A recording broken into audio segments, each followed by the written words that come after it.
KSET ಮತ್ತು net ಪರೀಕ್ಷೆಗಳು ಹೆಚ್ಚು ಡಿಫಿಕಲ್ಟ್ ಇರುವುದರಿಂದ ಅರ್ಥಶಾಸ್ತ್ರ ವಿಷಯಕ್ಕೆ ಸಂಬಂಧಿಸಿದಂತೆ ಕನ್ನಡ ಮೀಡಿಯಂದಲ್ಲಿ ಈಗಾಗಲೇ ಕ್ಲಾಸಸ್ ಅನ್ನ ಅವೈಲೇಬಲ್ ಮಾಡಿದ್ವಿ. ಬಹಳ ವಿದ್ಯಾರ್ಥಿಗಳು ಕೂಡ ಈಗಾಗಲೇ ನಮ್ಮ ಕ್ಲಾಸಸ್ಗೆ ಜಾಯ್ನ್ ಆಗಿದ್ದಾರೆ.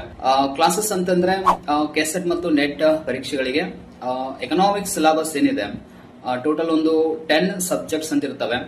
ಆ 10 ಸಬ್ಜೆಕ್ಟ್ಸ್ ಅನ್ನ ನಾವು ಏನ್ ಮಾಡಿರ್ತೀವಿ ಅಂತಂದ್ರೆ 5 ಸಬ್ಜೆಕ್ಟ್ಸ್ ಅನ್ನ ಒಂದು ಪ್ಯಾಕೇಜ್ ಮತ್ತು ಇನ್ನೊಂದು 5 ಸಬ್ಜೆಕ್ಟ್ಸ್ ಅನ್ನ ಸೆಕೆಂಡ್ ಪ್ಯಾಕೇಜ್ ಅಂತ ಮಾಡಿರ್ತೀವಿ.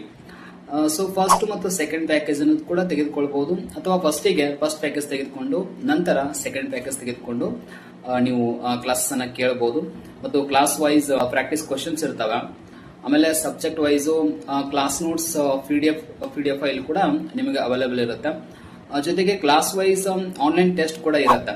ಅಂತಂದ್ರೆ 50 ಕ್ವಶನ್ಸ್ ಆನ್ಲೈನ್ ಟೆಸ್ಟ್ ಅಂತ ಕೂಡ ಇರುತ್ತೆ. ಸೊ ಹೀಗಾಗಿ ಆಲ್ಮೋಸ್ಟ್ ಕನ್ನಡ ಮೀಡಿಯಂದಲ್ಲಿ ಏನು ಸ್ಟಡಿ ಮಾಡ್ತಾ ಇರುವಂತಹ ಎಲ್ಲಾ ಅಭ್ಯರ್ಥಿಗಳಿಗೆ ನಮ್ಮ ಒಂದು ಕ್ಲಾಸಸ್ ಬಹಳ ಬೆನಿಫಿಟೆಡ್ ಆಗಿದೆ. ಇದು ಕೆಸೆಟ್ ಪರೀಕ್ಷೆಗೆ ಹೆಲ್ಪ್ಫುಲ್ ಇದೆ. Net exam